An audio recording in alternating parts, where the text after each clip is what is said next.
O avanço do novo coronavírus em todo o mundo tende, a atingir vagarosamente as crianças, que representam a menor porcentagem das dezenas de milhares de infecções identificadas até agora.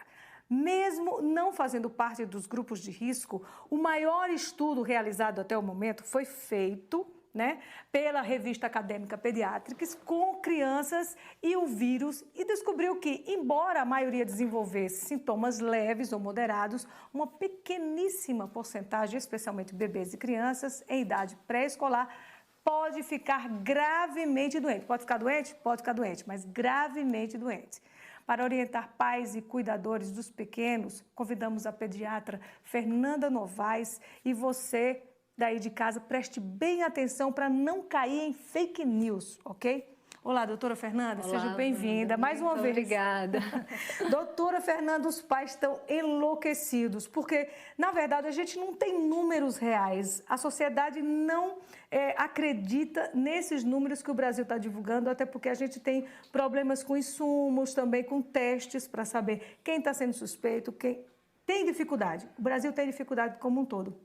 Mas os pais de crianças, de bebês, têm que ter essa preocupação tão desesperada como está acontecendo?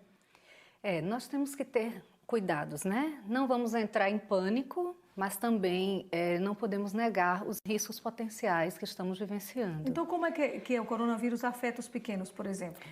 Como você falou, tem uma faixa etária, por exemplo, os prematuros, que por si já têm uma função pulmonar restrita. Então, isso aí é um fator de risco.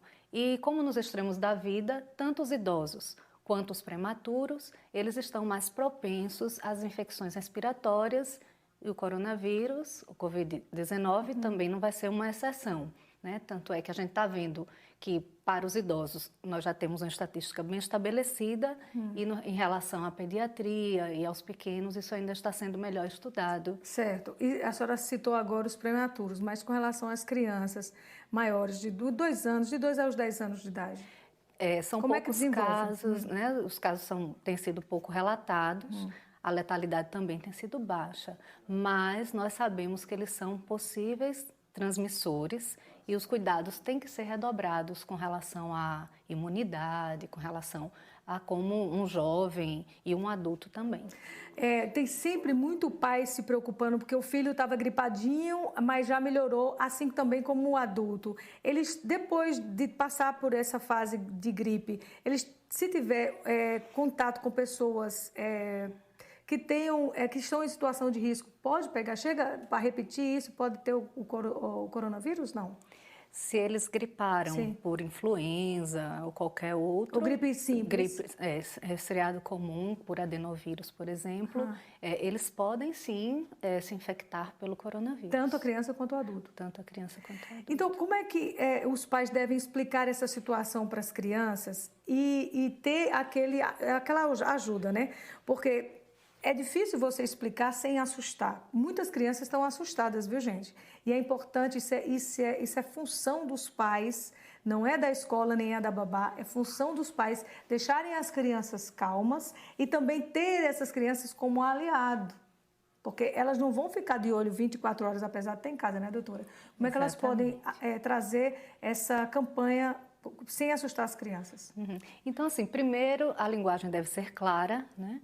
Nós temos que falar com elas também de uma forma lúdica e tentar levar até mesmo para as brincadeiras, com os brinquedos, mas sempre esclarecendo, né, a importância de lavar as mãos, a importância de cobrir o rosto com o cotovelo quando espirra, de não estar levando a mão à boca, aos olhos, e que isso aí é uma pandemia e que vai passar.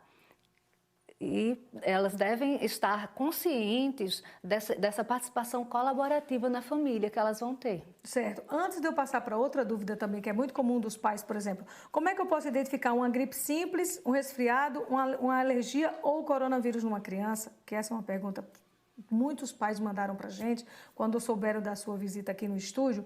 Mas antes eu queria saber, tem muita grávida com medo de ter, dentro da gestação, sendo no começo da gestação, no meio ou no final, ela tendo... A grávida, ela não, assim, os estudos atuais, eles não comprovam que haja transmissão vertical, Certo, que essa é a é essa pergunta. transmissão através da placenta, e nem transmissão neonatal pelo leite materno. Ótimo. Então não precisa parar de amamentar, viu, gente? Não passa. Mesmo que você esteja gripada, não passa. Exatamente. Agora, os cuidados para não passa pelo leite materno, Certo. mas se estiver gripada, tem que tomar os mesmos cuidados de lavar as mãos, de usar máscara. máscaras. Então, a nutriz, no caso, a mulher que está amamentando, ela tem que ser esclarecida sobre esses cuidados. E se ela não se sentir à vontade, uma vez, um caso suspeito de coronavírus, ou até mesmo uma pessoa que, né, de comprovação já confirmada, ela não deve parar a amamentação por conta dos benefícios dos anticorpos dela. Mas, se ela não se sentir à vontade, ela pode ordenhar esse leite e pedir para outra pessoa dar, através de copo ou colher, para não desmamar a criança. Exato. Se ela não se sentir à vontade, no sentido de não se sentir segura. Segura. Porque, assim, provavelmente, o filho de uma mãe com coronavírus, ele já foi colonizado. E como nas crianças, os casos não têm sido tão graves quanto nos adultos, ele vai... o que a Sociedade Brasileira de Pediatria tem orientado é que essa mãe, ela vai criar anticorpos e vai passar para o seu filho. Sim. Então, o ideal é, no bebê que não se infectou, manter o aleitamento com cuidados, lavar as mãos, colocar a máscara. E naquele que já se infectou, diminuir a carga viral, lavando as mãos, colocando a máscara. Se a mãe tem medo de fazer isso, ela pode ordenhar o leite e pedir para alguém dar para o bebê. Certo. Agora, com relação ao isolamento, ainda estou protelando, né, gente, a pergunta do resfriado e tudo, mas daqui a pouco vem a resposta. Mas com relação ao isolamento, os pais devem evitar parquinhos, pracinhas, mas também devem ter o cuidado na hora que chega em casa, porque os pais têm o hábito de chegar em casa da rua, do trabalho e abraçar os filhos, beijar as crianças. Então, não adianta ter esse isolamento se não tem o cuidado dos pais. A senhora concorda? Concordo. E, assim, tem que ter esse isolamento em casa. As crianças que vão ficar mais tempo em casa, um outro dado importante é a prevenção de acidentes em casa, nesse período que elas estão liberadas da escola. Então, alguns ambientes domiciliares, como, por exemplo, banheiro, manter a privada com a tampa fechada. Cozinha, usar as bocas de fogão de trás, da preferência.